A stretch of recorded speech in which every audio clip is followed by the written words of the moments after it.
এইভাবে আমরা ইনশাআল্লাহুল আজিজ আরবি প্রভাষকে আমরা বাজিমাত করব, সহকারী মৌলবীতে বাজিমাত করব। সামনে বছর আরবি প্রভাষকে যদি আপনি 85 থেকে 90 যদি আপনি না পান, তাহলে আপনি কি পাবেন না, প্রতিষ্ঠান পাবেন না। কেননা সামনে বছর 300 প্লাস সিট খালি থাকতে পারে, মাত্র যেখানে এই বছর হচ্ছে যে 1600 প্লাস 1500 প্লাস। তো এত কম সিট কিন্তু আমাদের হিউজ পরিমাণ কি থাকবে, ক্যান্ডিডেট থাকবে। এই জন্য ভালো মতন প্রস্তুতি নিতে হবে। আমি এই যে ক্লাসটা করেছি, আর একটা ক্লাসের মাধ্যমে বাক্য শুদ্ধি শেষ হয়ে যাবে। এখন বোর্ডকর্তা, প্রশ্নকর্তা যেখান থেকে প্রশ্ন করুক না কেন, প্রশ্ন কমন আসতেই হবে, তার মানে 5 নাম্বার আমাদের কমন।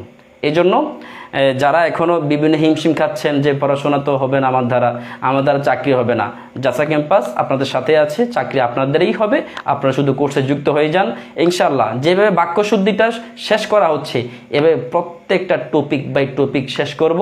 আমার কথা হলো লেখা সিস্টেমটাও আমি দেখাই দিব, হাতের লেখা সুন্দর করার ব্যবস্থা আমি নিচ্ছি, ক্লাস করাই দিব, আমি সেটার দায়ভার নিচ্ছি। তবে আপনাদের কাজ হলো কোর্সে যুক্ত হন, বাকি খেলাটা ইনশাআল্লাহ আমি আপনাদেরকে দেখাই দিব। তাহলে এই হচ্ছে আমাদের আলোচনা। চলুন আমরা আরেকটা আলোচনা চলে যাই, যে আখাস্তু তিসআত